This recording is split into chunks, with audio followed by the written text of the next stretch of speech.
Welcome to PodNumbra. The conversation starts now.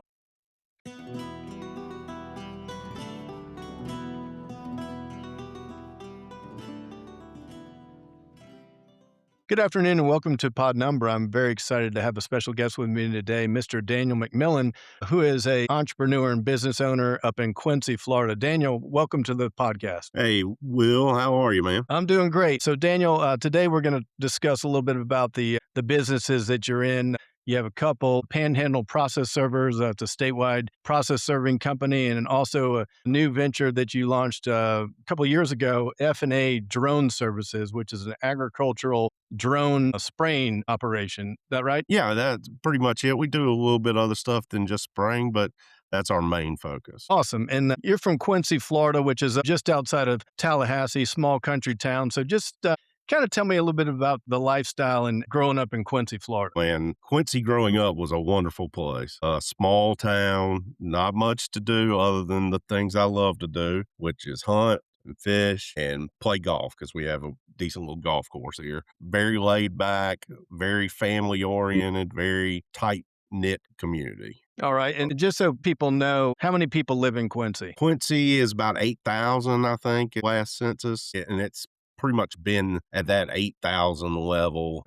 Over the last 30 years, it fluctuates a little bit. All right. So you said you hunt and you fish and you play a little bit of golf. So for those that don't know, Quincy, it's a rural area. Yeah, lots of woods, lots of lakes and rivers, but not much else, What is the main industry in Quincy, if there is one? The traditional industry back in the 60s, or really the start of Quincy moving forward, is all agriculture, and we changed from different crops. We went from tobacco, and that I think last crop of tobacco was in the 70s. Then tomatoes became huge in Quincy, but you're starting to see that kind of go away. There's still a few farmers left doing it in this area, and has moved more into medical marijuana. Has been a huge, not boom for the city, but it was in its initial release. So their Trulieva was partially owned by a couple of different families here locally, and they convinced some of them to do some of their growing operations here to help the community. Their operations have shrunk a little bit, but they still employ a pretty good number of people in Quincy. So I would say that's kind of where that is. So generally a mixed agricultural bag. The particular crop du jour changes from time to time, depending on, I guess, the markets and what drives agriculture. Yeah. It's just there's a huge change from tobacco to tomatoes, and then I can't answer why the tomatoes are going away. It's just not as profitable as it once was. Yeah, and that's maybe I don't know. I mean, Quincy's a little bit north. Maybe it's just a little bit more difficult to grow tomatoes in a more northern climate. Well, no, I think that the difficulty growing them is not as much of an issue as it is the timing. I think there's a timing South Florida has them at this point in time because tomatoes, you got a window. So South Florida and Mexico will have them at a certain period of time, and then they move up here, and then they move to Alabama and on northern as the summer comes because they'll have two crops in a year. But I think the window for Quincy has probably shrunk a little bit. And where did you go to high school? Robert F. Monroe Day School, and not just high school, went there from kindergarten on through 12th grade. And that's a small private school? Whoa, small private school. I graduated with 28 people, buddy. It was small. All right. And then where'd you go to college? I started out at one of your alma maters at Ole Miss, but ended up finishing out at the University of Alabama. What'd you study at Alabama? Business administration with a concentration in finance. After graduating from the University of Alabama, did you move back to Quincy? Yeah, I love Quincy, Florida, and love the people here. And it was never on my mind to live anywhere else, in all honesty. I'm a small town person. I don't like big towns and big traffic or anything like that. I want to be able to be in the woods within 10 minutes. And speaking of being a small town person and always wanting to come back to Quincy, part of your dedication to Quincy as one of its inhabitants is that you at one point were mayor of the town. Is that right? That is correct. I was. The way the mayorship works, it's a management organization or a manager style government where we have 5 commissioners. So I was elected to be a commissioner. And then every year the mayor will rotate, but you will vote within your 5 commissioners of who the mayor will be, and yes, I was the mayor for a while. When was that? 2014 is when I got elected as a commissioner. I was the mayor in 2018. What made you decide to get into local city politics? Desperation for our city and county government to be run in some sort of ethical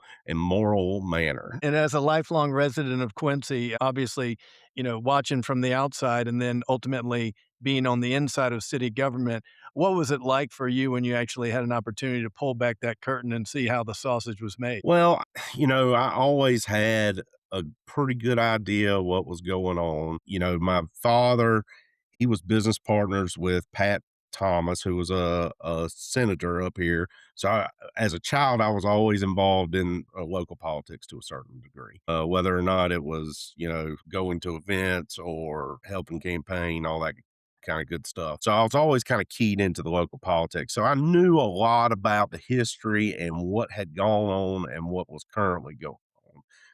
Quincy's a small town, so everybody kind of knows what's going on. Now, pulling back the curtain to see exactly how bad it was a very eye-opening experience. You get elected to a position, and you think, well, I'll just go in here and kind of learn how things go, and then get it going. Well, I went in there and I looked at the books, and I looked at what we had been doing over the years, and kind of pulled back the veil on that, and I didn't have time to let anything wait or cooling off period or anything like that. We had to get to work because it was bad. What was the most shocking revelation when you pulled back that curtain? The debt. Quincy, it runs its own utilities as well, which is a blessing. It has water, sewer, gas, and electricity, and at the time had internet. Now, he had run up the debt to an extraordinary amount, and they had been choosing who was and was not going to pay their utility bills, and they were choosing who were and were not going to pay their bills too. Because a week after being elected, I was getting calls from vendors going, "Hey, y'all haven't paid this. It's been 90 to 120 days. Can you do something to help me?" And from being in the business world, I was pretty sure that wasn't acceptable in the government world, but I knew for sure it wasn't accepted in my world. So we had to go to work on it. Luckily for me, right before I got elected, they had fired the city manager. City manager was a horrific city manager, and I won't pull any punches about this man. He had been a city commissioner in Tallahassee, and he came over to the city of Quincy and was the city attorney for many years. And then they fired him as the city attorney and hired him as the city manager. And he was doing a number on him. A lot of it was just fiscal irresponsibility. Yeah. So, other than the financial discrepancies that you found on the books, what was the most challenging aspect of city government that you ran into? Working with people that don't really understand how an operation works, and it's nothing against school teachers. I love school teachers. They're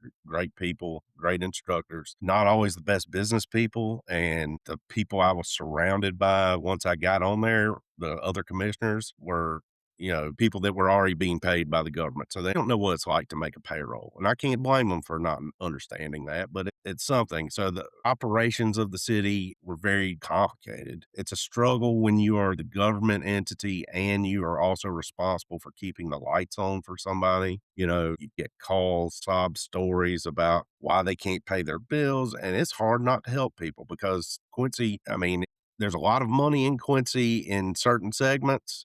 It's very few, but there's a huge ceiling there. But there's poverty. We're a poverty-stricken community, so it's hard to turn someone's lights off when they can't afford to pay it, but we got to figure that out. And so I had to deal with a lot of constituents that were having issues financially. And, Mr. McMillan, what can you do to help? And you try and help them, but my pockets are only so deep. But I can't make the rest of the citizens pay for them either. Yeah, you run into that situation of can you strike the balance between being a parent and a friend where, for instance, your kid comes to you and they want something in particular from you, and you as the parent, you're like, "Well, I can't just give you this just because you want it," but then as a friend, you wanna help people out, so I guess it's kinda figuring out how to strike that dichotomy and that sweet spot between, being firm, but also in a small community, you're gonna run into these people at the grocery store, you're gonna run into these people at the junior market or wherever, and you gotta live with these people, you're not gonna be mayor forever.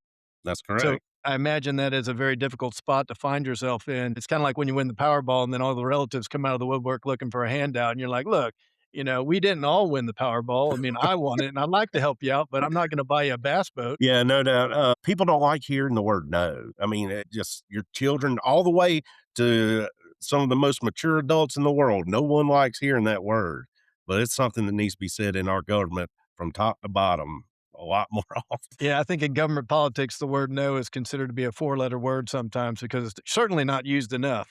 Other than those two aspects, as far as a win, what was the best thing that you accomplished while you were in city government? Well, I mean, we did bring it back financially. That was a huge thing. We got a manager in place with a lot of institutional knowledge, maybe not the most qualified in the world, but was a huge amount of institutional knowledge. And we got him moving in the right direction. We tried to correct some of our existing structure within the city. We invested heavily in our utilities department, and we were able to start back up Quincy Main Street, which has been a huge thing that has continued. It's thriving now. And I was, in my opinion, a pretty big part about getting that off the ground and back rolling. Had a lot of impact on some low income people with some CRA stuff, which we did a lot of housing and a lot of roof replacement, all that good stuff, which that's kind of what the CRA is there for. What is CRA? CRA is Community Development Association, I think, or agency, excuse me. And basically, what the CRA does, it exists in your poor section of town, and it's funded by tax incremental funding. So, what they do is they take a baseline from when it started, and any taxes that that area receives over that baseline goes towards the CRA, both from the county's taxes and the city's taxes. And it's an incentive to invest in those areas so that incremental funding becomes greater. So you plug it back in the CRA and it continues to grow. That's not exactly how it works. You mentioned that the medical marijuana industry came to Quincy or Gadsden County. Were you on city government when that came about? I certainly was. I spent a good amount of time talking to their owners, trying to convince them to come to Quincy. They were easily convinced because they were really good local community people. And for a period of time, it was an absolutely wonderful thing for employment here. It is, like I said, dwindled a little bit, but that was a huge thing that we did. And when that came to Quincy, it's my understanding that was at the very beginning of when Florida was opening up medical marijuana, right? And that was at the time when they're only handing out a certain amount of licenses for certain areas of the state. And I believe the people that you mentioned partnered with Trulieve and they got the license for the northern part of the state because they checked all the draconian requirements that were required in order to obtain that license, that you had to be in the nursery business for so many years and you had to put up a bond and do all these other things. And I recall when that industry was getting started in Quincy that there was issues with the electrical grid because the grow lights at the operation at the nursery or whatever they call it, where they grow the medical marijuana, was pulling too much juice from the power system. Tell me how that got remedied. Well, there's a little bit of a power sharing situation. We updated what we had, the city did, to kind of facilitate and make sure that we could provide our side of things. And Talcon Electric also, who is our local electric cooperative who does outside of the city limits, came in and supplied for some of the other areas. It was not solved by, some of the other things I've heard that they're doing, which is maybe putting in their own solar and stuff like that. But it all came directly off our electrical grid, which is a huge deal for both Talcon and the city of Quincy because, I mean, that's a big bill to pay every month. Yeah. And after being involved in city government for the period that you spent there, would you ever consider participating in any other city politics or any other type of political activity moving forward? Probably not. I'm not going to close the door on anything because I've learned never to say never, but it was very taxing on my family, and I don't think I could put them through it again. Yeah, I think that's one unfortunate aspect of politics, whether it be local city politics or all the way up to national, federal politics, that the impact, the job or the toll that the job takes on the actual person and the family member, somewhat preventative of allowing our best leaders to actually get into politics. And, the people that we need to get into politics to assist us and help out our cities and our counties and our states and, you know, I don't know. It feels like every city and every state and every county and all the way up to the federal government, their books are probably like Quincy's books when you walk through the door, right? That's one of the things I've realized is Quincy's not all that screwed up. It's everywhere. I mean, in truth, every governmental entity I know of is, I mean, got way too much debt, not enough income. Quincy can't print its own money, so it, doesn't have that going for it like the federal government does, but they're all screwed up. And maybe my expectations was a little bit too much, but it's taxing on your family, especially if you want to do things the right way, because, I was attacked at every turn for trying to straighten things out. And that is tough. It's tough to get attacked for trying to save the place, and it's also tough. I go back to, putting in a stop sign in Quincy, Florida is a big, big freaking deal, Well, you put in a stop sign, half the people are going to hate it, half the people are going to love it. And guess who calls you the most? It ain't the people that love it. You don't get many calls going, "Hey, thank you so much for that stop sign." What you get is, "God damn it, you stopped me from getting to work. I'm 2 seconds late every time now." Or the car stopping in front. My favorite one is one of the people that wanted, this is just one example, wanted a stop sign in front of their house.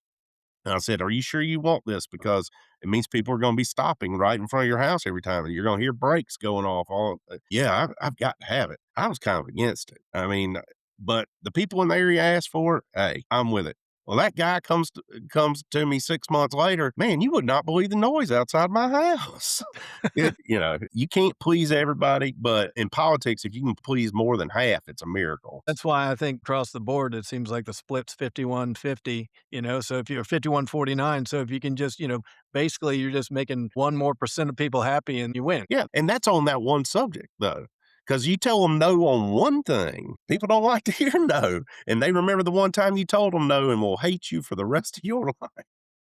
That's right. And before we move into the businesses that you currently operate in Quincy outside of city politics, you touched on you went to Monroe High School, and there's a story that I've always heard about Quincy about a gentleman of the last name Monroe that was, I believe, a banker in the Depression that did some creative investing, which ultimately turned out to be a positive for the people that he invested for. But I think the story was that he didn't necessarily have their consent when he was investing that money. So tell me a little bit about that story. Yeah, Mr. Pat Monroe. I never knew Mr. Pat. He was long gone before I come around. I knew his children, and I definitely knew some of his grandchildren, great grandchildren. But Mr. Pat was a local banker, Quincy State Bank, and he noticed during the Depression when people didn't have anything that they were still willing to spend 5 cents, 15 cents, whatever it was back then to get a Coca-Cola. So he believed in it. So he bought a ton of stock in Coca-Cola, and then he would also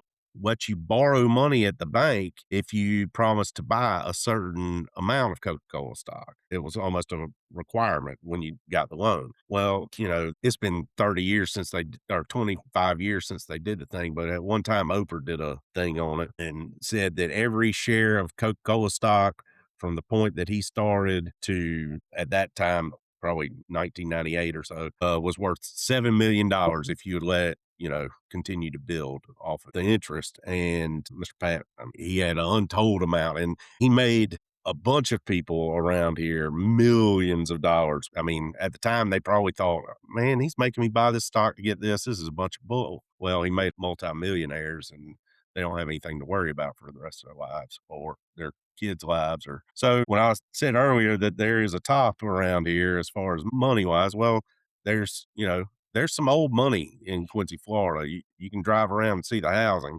Now, a lot of those people have moved off, but that's where it all really started. And they have been so gracious in everything that they've invested in here locally. We have an art center basically because of them. We have a hospital basically because of them. We have a garden center because of them, a local theater, the Leaf Theater. I mean, there's other people that have contributed to that over the years, but they were the ones that really poured money back into this community and made it what it is or what it was, and hopefully is getting back to. And when you moved back to Quincy after graduating from Alabama, you got into the process serving business. Tell me a little bit about how you got into that business, and then we'll discuss kind of some of the broad strokes, the highs and lows and the sexy aspects of the process serving business that people may not be aware of.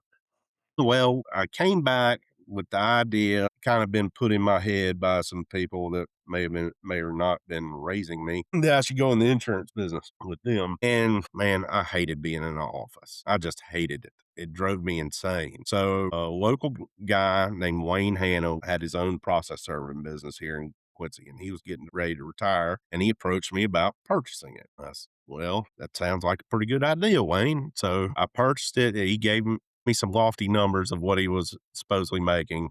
Probably not true, but I purchased the business from him. And basically, what I was buying was a contractor because he did all the service process for the Department of Revenue, which is child support, basically.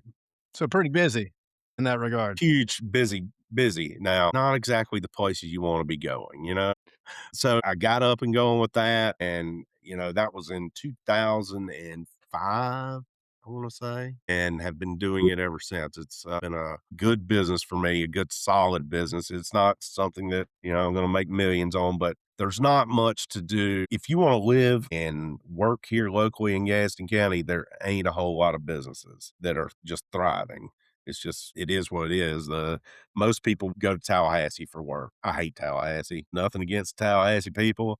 I just don't want to go and be in traffic, even though to you it's probably a small town.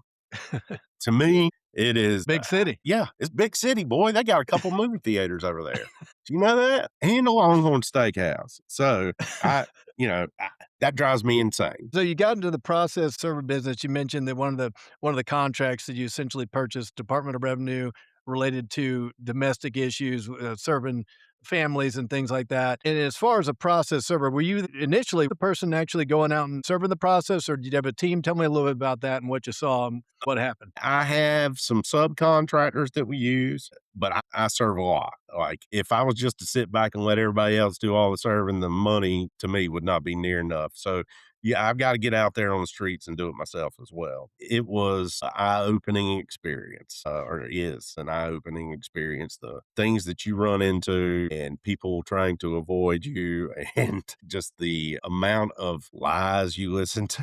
I get lied to all day, every day, and I know when they're telling the truth and when they're lying.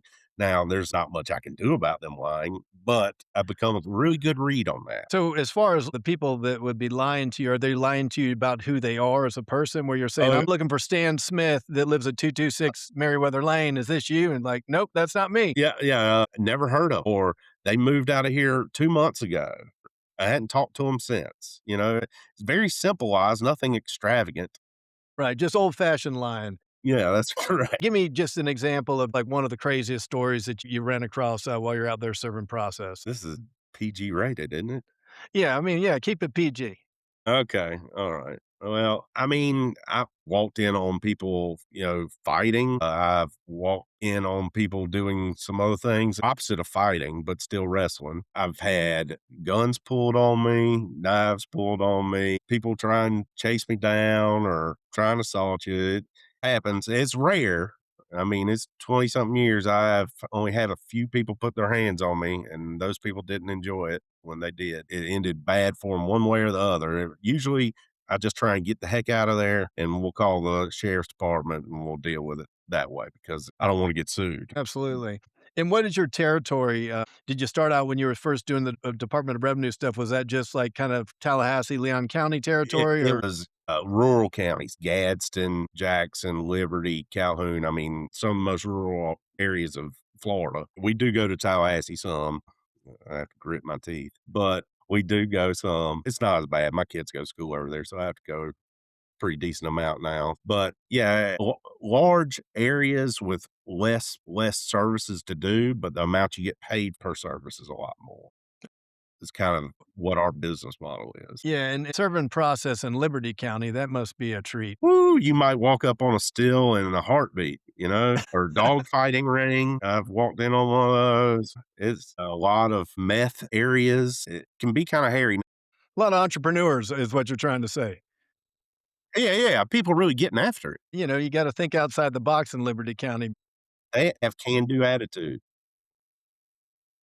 No, no, exactly. And I mean, it's either that or grunting worms. Which one are you gonna do? But no, a lot of people, it's really not that hard to serve them because and I hate to say it this way, but in the demographic, their parents have been getting served all their lives. I mean, it's just part of their lifestyle. Hey, the process servers here again. Kinda like an extended member of the family. Yeah, that's correct. And a lot of repeat customers for That's right, sure. yeah, I mean, obviously, as a politician and just being part of a local town. You know how to deal with people and you see these people and, look, I'm just here to do my job. Like, That's I'm not the correct. bad guy. Like, this doesn't involve me. This is just to start the legal process. You can take these papers or not. This problem's not going away if you don't take them. That's exactly right. And, I try to explain that to some people. There are classic cases of people I know that I'm going to serve, or that, people that I would consider not friends, but, pretty good acquaintances that I'll have something to serve on, and they will hide and lie, and they're just trying to avoid something that's inevitable. I Right. mean, I'm here to deliver some paperwork to you, sir.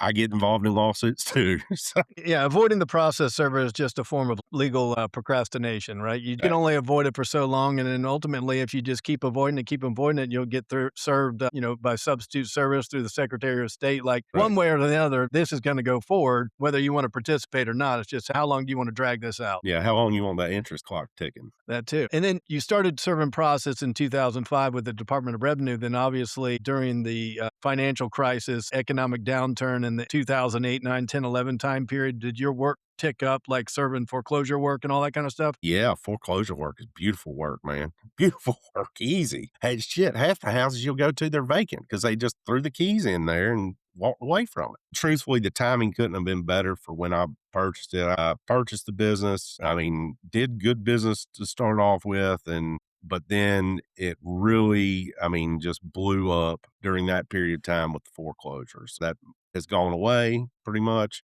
I've seen a little bit of an uptick here lately, but I don't think it'll ever be at that again because banks aren't as foolish with how they loan. Yeah, and as exciting as the world of process serving is to talk about, we're going to transition over to a new venture that you started a couple of years ago, F&A drones, which is agricultural spraying on crops. In my mind, and I'm not seeing your operation, but in my mind, I envision that you guys are taking the place of the old crop duster planes that used to spray fields, and now they're done by drone. So, first of all, just tell me how you got into this business and what exactly y'all do and the services that you provide. Okay.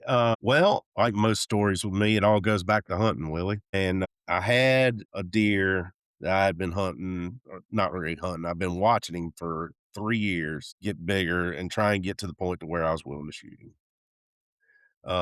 Big 11 point, beautiful deer. And I went bow hunting. That's the only way I was hunting them at the time, besides running dogs, which I, still love to do. But I went bow hunting and shot him and couldn't find him for the blood trail. So I got a dog that next year, trained it, and it became one heck of a blood trailing dog. Well, eventually I see some videos online of this guy flying a thermal drone to find down deer. I was like, well, if I could buy one of those, I wouldn't have to spend hours, because when you have a blood tracking dog, you get calls from friends who want you to come look for their deer regularly. So don't let the word ever get out that you got a good blood tracking dog, because I mean, just the phone calls alone, I enjoy doing that sort of thing. But you'll spend all night chasing after a certain deer to try and recover it, when in all actuality, all you're doing is pushing it further along. But I saw a video online of this guy in Ohio, I believe. He was flying thermal drones and finding down deer.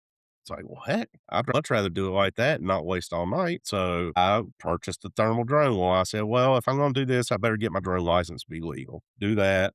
I was like, well, if I'm going to do this, I might as well try and make a little money off of it, start a little business to try and find down deer drones. Well, in the process of doing all that, I have a friend of mine approach me and say, hey, have you ever, he is in the nursery business, and so applying chemicals all the time. He says, hey, have you ever thought about getting into spray drones? I said, well, I hadn't really thought about it a whole lot. I'd gotten pretty good with the drone. I said, well, I'll look into it. So the two of us sat down, ran the numbers on what it would look like, talked to some people in the industry to try and see what kind of business sense it made. Because if it didn't make business sense, I wasn't getting involved. It was a pretty sizable investment, and it made a lot of business sense on paper, as most things do. They make a lot more sense on paper, but the games aren't won on paper. Just like, I mean, stats don't tell you who's going to win the game. Except in fantasy football, but go on. I don't play that trash, really.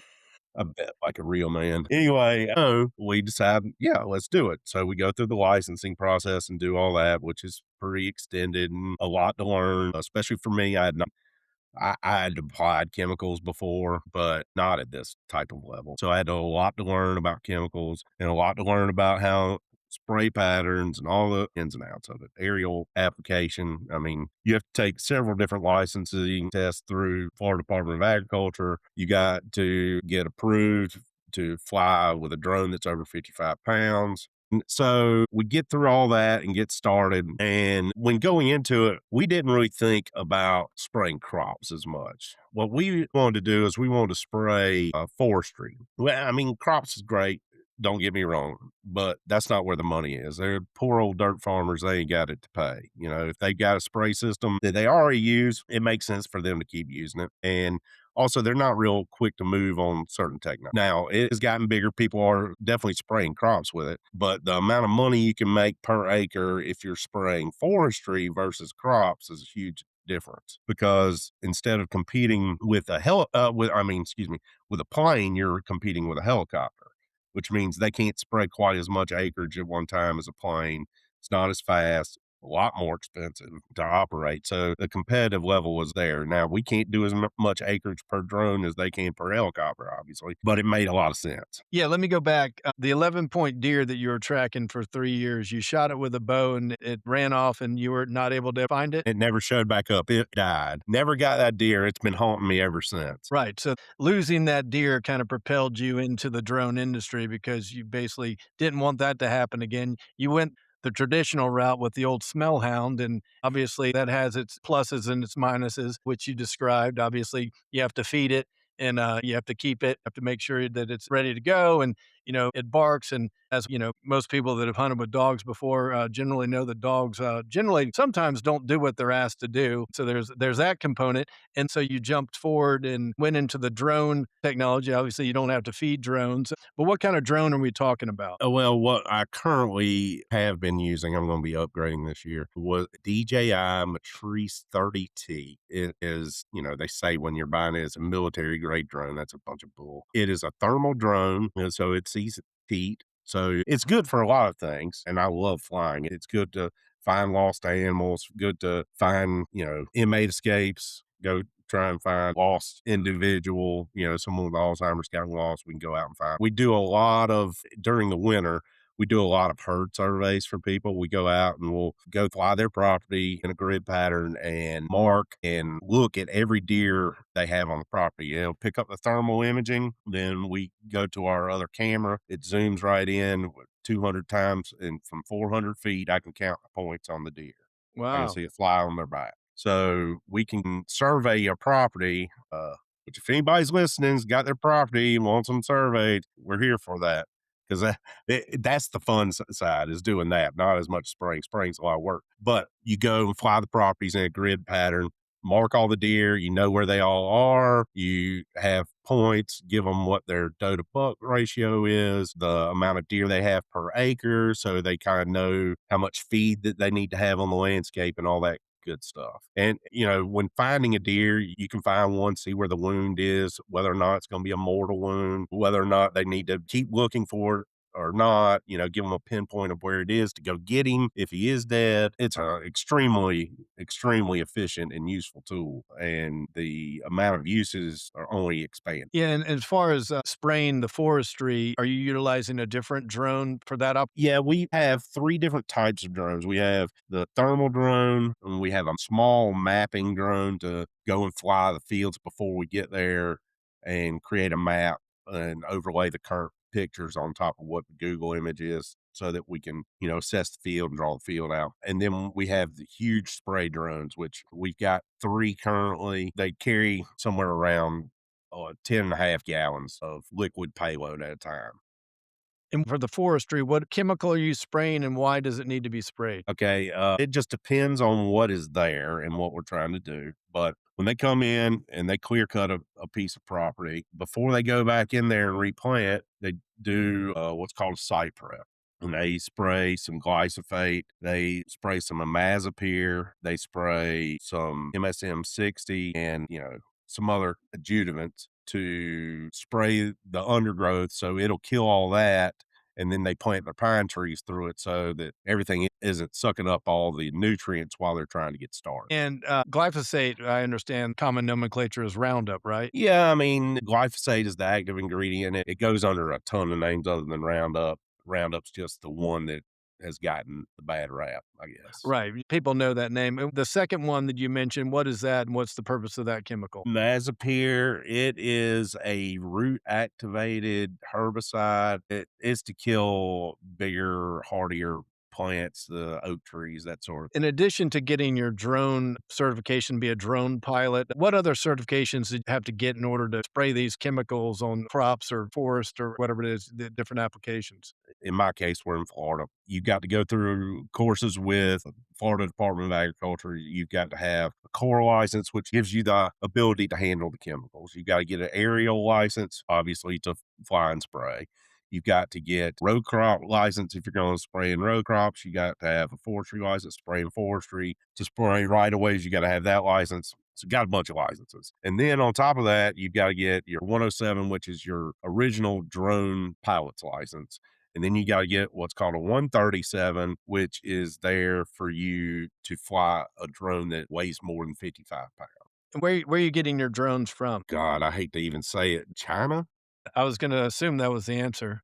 Yeah, that's kind of what the market is, China. And it stinks because the government's going back and forth. We're kind of in limbo somewhat of what will and will not be allowed in the future with those. So investing in buying more of those is a really scary prospect at this moment, but you got to keep operating. So you might have to, because changing drones is like changing a cell phone, they're far more expensive, but things they wear out, and on top of it, the technology changes rapidly. What's the biggest challenge that you've faced getting into the drone business other than the numerous licenses you had to get, the upfront spend and that kind of stuff? What's the most difficult aspect of the industry that you've figured out so far? Well, sales is hard, especially to, like I said, some of these old farmers, they think that you're better off spraying from the ground and that it doesn't make any sense. Why would I pay you? That sort of thing. The actual work of it is very taxing.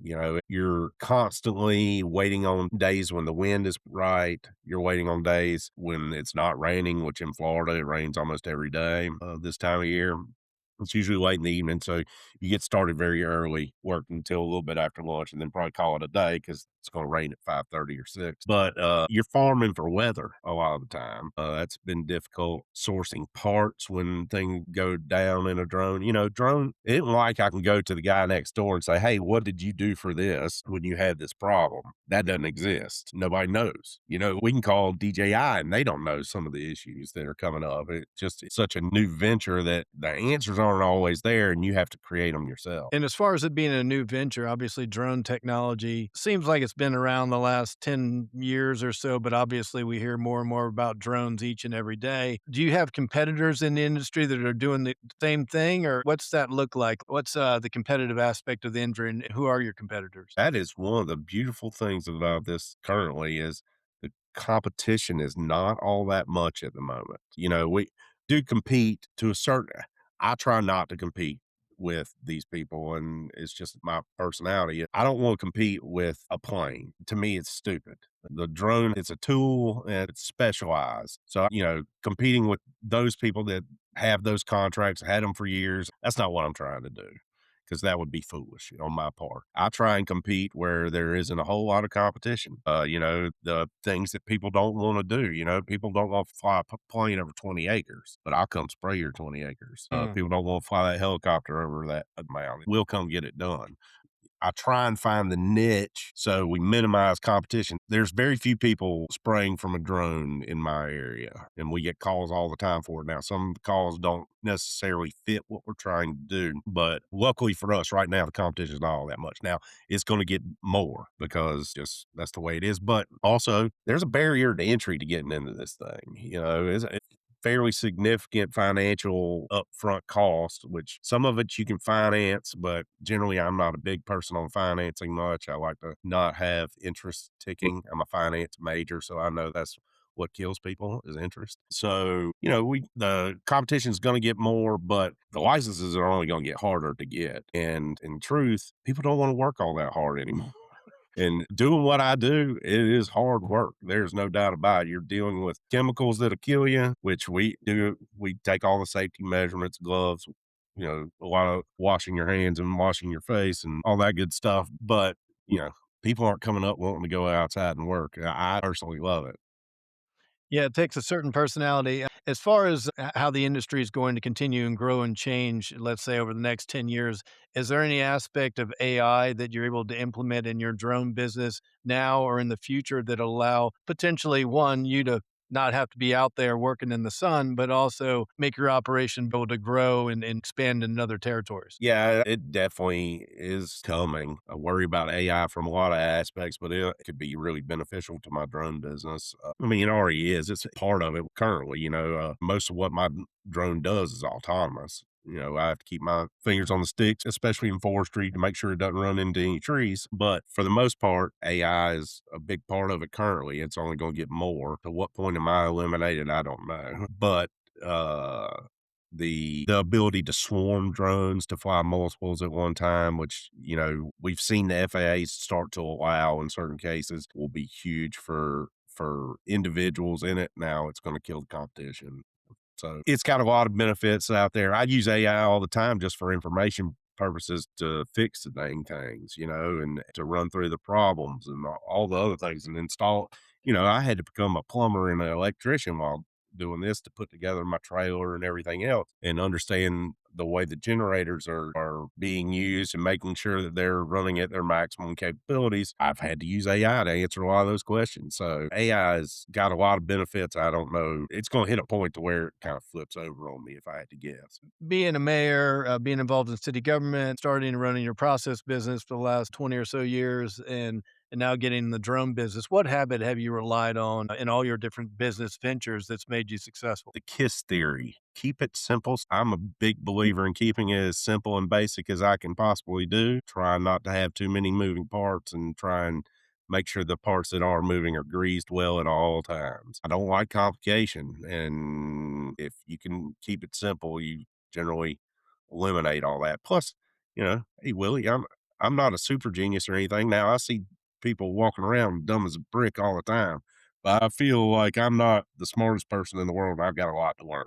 So I'm always trying to take in more knowledge and trying to learn more and realize that I'm not the smartest person. There's one particular aspect about the drone industry that you're in that's misunderstood and could be clarified. What would that be for someone that might be listening? Well, misunderstood. Well, I mean, a lot of people say that the reason why we're having a hard time with these Chinese drones is they're mapping our world and they're taking in all our data. Hey, buddy, so is your refrigerator, so is your Roomba. It knows where you sit and do everything. So your phone that you're carrying around, everybody knows what the heck you're doing at all times. So we need to get over that part of it. The one of the things that I think people need to look at with drones and be excited about is, and you see the subject starting to come up with these AI data centers and how much water that they burn through. One of the benefits of using a drone is we use less water than the other methods. So it saves the earth water all the time, which in Florida, generally not that big of a deal. We got access to fresh water all the time. Someplace else, huge deal. Huge Could deal. you see broader applications? I'm thinking of like large swaths of acreage of cornfields up in Indiana or something like that, where you're talking about hundreds of thousands of acres of a massive growing operation. Are they utilizing drones on their crops, or is it still the traditional airplane or helicopter method because of the size and scope? They're doing both. There's some guys out there. That's another thing about this business, especially the spray side of it, it's seasonal. You've got a gap of amount of time that you have to do it. So those guys out there versus us in Florida, we can spray about 9 months out of the year. They they got a 2 month window of spraying corn fungicide, and there are guys out there tackling it constantly with drones. And they've got much bigger drones running now that are catching up to the plane a little bit. The plane's always going to do a little bit more, but it's definitely a lot easier to operate that drone. It's a lot less to insure. I see it eventually the farmers all doing it themselves. Then maybe the applicators, professional applicators doing it for the smaller farmers, but the people that have multi-thousand acres, there's no reason why they shouldn't have their own drone and running it. Yeah, and also one of the most difficult and expensive parts of agriculture is generally the human component, whether it be the labor, the workforce, or anything like that. So, taking that pilot, there's a human being flying that plane, versus in the future where essentially you can just plug your drones into some AI grid and just turn them loose, and they can go out there and do the work, and you can go play at the Quincy Golf Club all day. That's correct. That's correct. But I won't have the money to play the Quincy Golf Club because I'll be getting paid less because I'm not actually working. They have a way of finding that. All right. What defines success for you now? That is a hard thing to put a finger on there, Willie. I would say spending time with my kids. They're the reason why I work so hard. And truthfully, I hadn't had a day off since March, the beginning of March. So, I mean, being able to pay for my kids' education without them having to get out with any debt, putting them on the right path. If I can do those things, that's all I really need in life. I don't need a whole lot. Yeah, to keep it simple, right? Yeah, keep it simple, stupid. That's right. That's a good thing to live by. All right, Daniel, we're going to move into what I like to call the speed round. It's just some general yes or no questions. If you need to expand on your answer, feel free to do so. Dogs or cats? Dogs, but I have a lot of respect for cats. A lot of Why is respect. that? 'Cause they are killers and hunters. I mean, they're nonstop machines, and they don't need me to take care of 'em. That's true. I've watched a lot of those top 10 most dangerous animals in the world or top predators or any of those things. And number two is generally like a great white shark or something like that. Number three is like a saltwater crocodile down in Australia. Number one, almost every time, is house cat. And it's like pound for pound, house cats are out there, killing lizards and insects and things like that, just killing them for fun a lot of times and just keeping their claws sharp. And it's like owning like a small jungle cat because they're just violent breed of animal. Yeah, animal control is not real great around here, so we've got a pretty good infestation of cats, I would say, running around in the city of Quincy, but we do have one of our local people has a charity that they started where they take any cat to the local vet and have spayed or neutered, and they'll clip the ear so they know that it's them, and they put them back out. Well, we don't have any mice near my house because cats are getting after it. And that's what I always tell people if they say, I have a rat problem in my attic or something like that, or we got mice in the house, we've been using traps and trying to poison them. I was like, just get one cat, and Yeah. you can get them from the local animal shelter. They're called working cats, where you can basically select when you go to pick up this cat, whether or not you're even going to feed the cat. Like you can say, I'm going to feed him a little bit, or we're not going to feed this cat at all because he's going to earn his keep in the attic or wherever he is in the barn.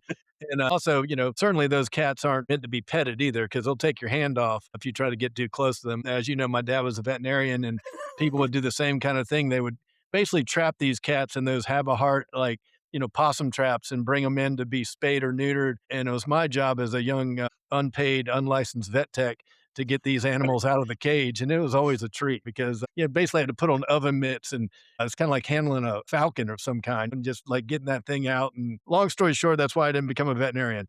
What about the moon landing? Yes or no? More I think about it, no. I mean, yeah, the idea of being able to keep it a secret is amazing. I don't know if that's achievable, but man, the amount of evidence there is that we did not, or to me, why is it such a big deal that we just went around the moon?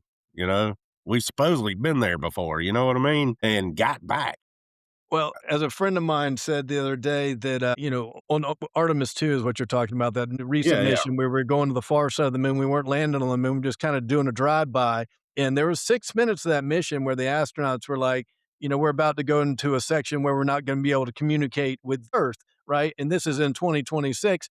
Meanwhile, if I get in an elevator, my cell phone's going to cut out right now. And you're telling me that Neil Armstrong in 1969, we got to hear his unbuffered speech all the way from the moon without any buffering, any blackout. I have a few questions about that Yeah. particular aspect. How was he even calling? They only had rotary phones, man. That ain't I mean, to this day and age, if you drive from your house to Tallahassee and you're trying to listen to the AM radio, you're going to hit a period of static there. yeah. And my whole point is I hope we go back and I hope we do a better job of documenting it. And also, maybe we pick up those golf clubs or whatever we left on the moon the last time we went there. And also, the other thing is we're going to the moon. This is a very scientific, serious mission. And as we're loading these astronauts into the space shuttle or the spacecraft that's going to take them to outer space, somebody's also bringing a bag of golf clubs. It's kind of like Yeah. when you're packing for a long vacation with your family and you look in the back and you're like, why are we even taking this? We're not bringing that. We're not going to use that when we get there. There's just a lot of questions about that. And then they had the moon rover and just looking at the photographs of the craft that actually landed on the moon, it looks like something somebody made at school. Oh, man. It looks like one of those kind of a Pinewood Derby situation where you have a box of implements and you have to construct your lunar landing craft out of only those items. And there's like metal foils. And I wouldn't want to be in that craft like to go in the water. I'm not going to deep space with that thing. for sure. No, not happening. Coke or Pepsi? Coca-Cola all the way, man. Yeah, I guess coming from Gadsden County and the history of, all those millionaires, it makes sense. That's mother's milk, man. What about aliens? Yeah, they have to exist. Have to. Why do you think have to? I mean, it's infinite space, isn't it? I mean, out there somewhere, there's some life. It might explain some teachers I've had and some other things. But yeah, I think some of the recent stuff that the government's putting out there, I don't believe all that. I don't want to get into the conspiracies, but I don't necessarily believe what the government tells me on any of it. Yeah, their eagerness to all of a sudden release all this information about aliens kinda raise an eyebrow, when anything like that's happening. It may be because they want to invest in the Space Force. Yeah, I mean, if I was a kid and the Space Force was around, I would certainly be looking hard at joining the Space Force. You know, if the alternative was if you wanna be in the military and you're thinking about somewhere between the Navy and the Space Force, I'm definitely going Space Force. Every time. It's a lot easier to do push-up in no gravity, man. 100%. The calisthenics are ways I can do a lot of pull-ups in zero gravity. I can do 0 pull-ups on Earth. If you could fly, time travel, or be invisible, which one you'd pick and why? I would pick time travel. I know is a slippery slope because, we have that time paradox thing that Back to the Future gets us into. But to me, I would like to go back like 10 minutes or 15 minutes, not far, just to correct something or to, go back and win the lottery, or I don't have to go back far. Yeah, it's kinda like on your phone when you're watching a video on YouTube or something and you can hit the backup button like 10 seconds. I think that would be very helpful because, 1, it would kind of eliminate the aspect of the time travel paradox, which you mentioned, where if I go back too far and now I'm in the realm of dinosaurs and there's a lot of parity with that, but if it's like, let's say you're on a first date and you open your mouth and you put your foot right in and you just hit that back Let's up 10 let's seconds rewind and it just start a over. little bit. Yeah, absolutely. Yeah, don't be greedy. We don't need to go back too far. No, because then you start really screwing things up. Yeah, and also it's kinda like, I don't know, you think about it, you go back too far, like, life was tough way back then, like, think about the movie The Revenant, if you ever seen that movie, like, where those Yeah. guys come from. I'm not going back to that time period. No, we're living in the easiest time there is now. Except for I might wanna go back to when they didn't have cell phones to film everything we do, because I Yeah, fear for that for my children because Lord knows if they woulda had picture phones when I was a teenager, it would have been bad news. you would've never been a mayor. No, definitely not. What is your favorite food? I would say a ribeye steak, probably. Alright, does ketchup belong on a hot dog? Yeah, I'm a ketchup and mustard guy. Yeah, it's a very regional question, obviously, I used to live in Chicago. They're very proud of their hot dogs up there, and they don't put ketchup on them, but down here, everybody I talk to, I grew up putting ketchup on a hot dog, so I really think it's more of a regional thing than a right or wrong thing. Yeah, sausage dog, I understand, just mustard, Yep. but What is your favorite sport? football, Alright, and, do you like college football or NFL football better? college, definitely. Well, Alright.